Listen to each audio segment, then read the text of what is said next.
उपमुख्यमंत्री देवेंद्र फडणवीस बोलतायत, थेट प्रक्षेपण। की गेले अनेक वर्ष आमचं स्वप्न होतं आणि इच्छा होती की माननीय अनंतरावजी देशमुख यांचा भाजपमध्ये प्रवेश व्हावा आणि बरेच प्रयत्न आम्ही त्या संदर्भात करत होतो। आता मोबाईल फोनवरनं आमचे राजेंद्र पाटणीजी पण त्या ठिकाणी आपल्याशी जोडलेले आहेत। पटणीजींचा देखील या संदर्भात मोठा आग्रह होता आणि आमचे सगळेच लोक हे म्हणत होते की त्यांचा प्रवेश झाला पाहिजे। आज खरोखरी आनंदाची गोष्ट आहे की अनंतराव देशमुख यांच्यासारख्या ज्येष्ठ आणि जमिनीशी जुडलेल्या नेत्याचा प्रवेश हा भारतीय जनता पक्षामध्ये होतोय। सोबत नकुलजी, चैतन्यजी हे सगळे या ठिकाणी प्रवेश करतायत। मी अनंतरावजी आपलं मनापासून स्वागत करतो आणि मला याची पूर्ण कल्पना आहे, आपण इतके वर्ष पहिले काँग्रेसमध्ये आणि नंतर अपक्ष राजकारण केलं आहे, कधी पदाची चिंता केली नाही। पण मी आपल्याला हा विश्वास देऊ इच्छितो की ज्या जनतेकरता आणि कार्यकर्त्यांकरता तुम्ही प्रवेश केला आहे त्यांना आम्ही निराश होऊ देणार नाही। आणि नगरपालिका असो, जिल्हा परिषद असो की ग्रामपंचायत असो, आमचे गिरीश भाऊ या ठिकाणी आहेत। गिरीश भाऊ माहितीत गेले तरी लोक 25-15 मागतात त्यांना। त्यामुळे सगळीकडे आपल्या लोकांची कामं होतील, त्याला सर्वाधिक प्राधान्य दिलं जाईल हे मी आपल्याला या निमित्ताने आश्वस्त करतो।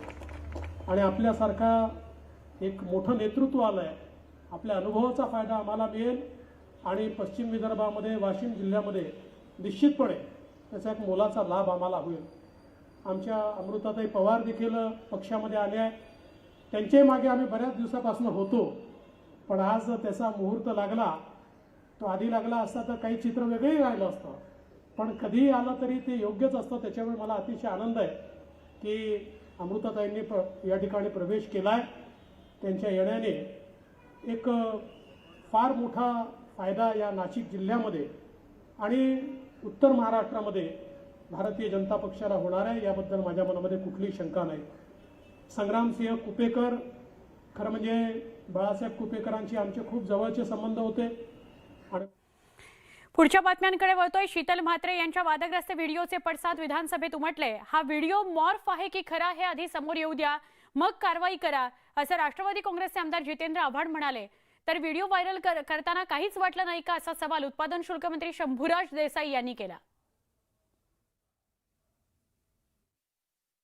कालपासून जवळजवळ 14 पोरांना अटक केली आहे। आता हा व्हिडिओ ओरिजिनल आहे का मॉर्फ आहे याचा निर्णय ते येऊ द्या। लोकांच्या घरी 2-2 वाजता पोलीस जाऊन त्या पोरांना घेऊन येत आहेत, त्या पोरांची चुकी काय हे तर कळू द्या।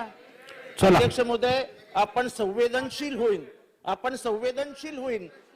अध्यक्ष महोदय आपण संवेदनशील होईल, याला उत्तर तर द्या। मुख्यमंत्री महोदय, असं अटक बरं नाही।